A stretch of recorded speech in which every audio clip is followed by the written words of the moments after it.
Hi there everybody, back again. Thank you very much indeed for stopping by.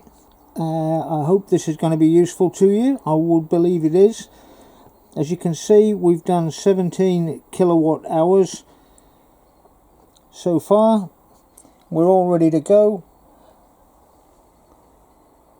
I've got my ammeters ready.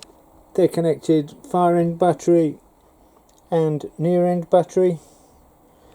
We have 1 kilowatt inverter which isn't connected to anything except the batteries, and we have a DC charger which is connected to my one panel. Please comment, subscribe, share if you can, and like it if you do like it. So let's switch everything on.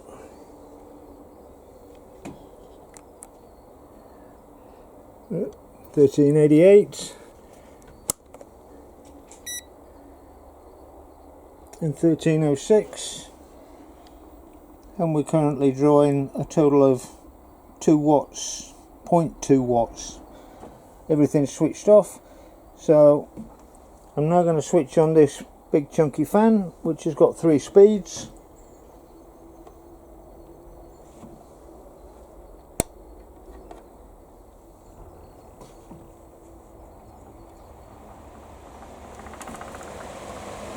Here we go, and we're now drawing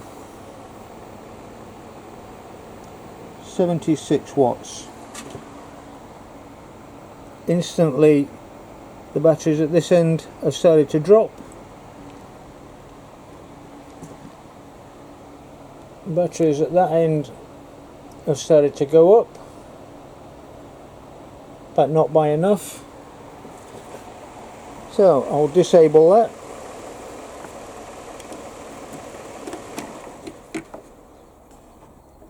And I'll plug in this thermal lamp. That'll show you things really moving. There's a thermal lamp just come on. And we are drawing 322 watts. Or 25 amps.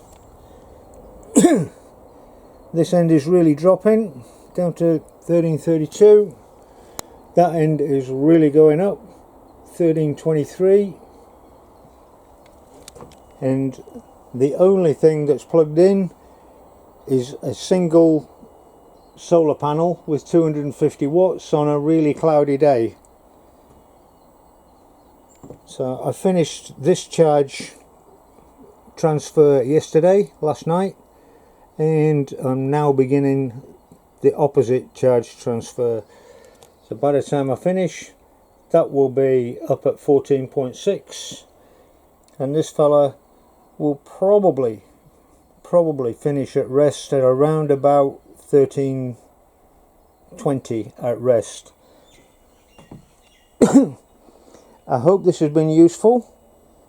I hope you've seen there is a way to connect your appliances and keep power.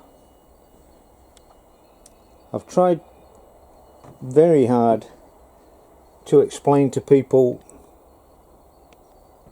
exactly what it is I'm trying to achieve. Everybody thinks it's forever machine. It is not a forever machine. There are losses involved, obviously, but you can have batteries and recharge the batteries half at a time by simply using them. I hope this has been useful. Once again, I would really love for you to comment. I would really love for you to subscribe. Like it if you do like it. Share it if you can. The next video I'm going to be doing will be showing you how to use these lithium batteries to charge some lead acid batteries that I've got.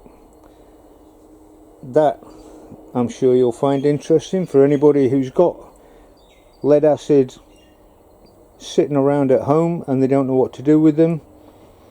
You can simply charge them off your lithium batteries, and you can charge your lithium batteries off your lead acid batteries.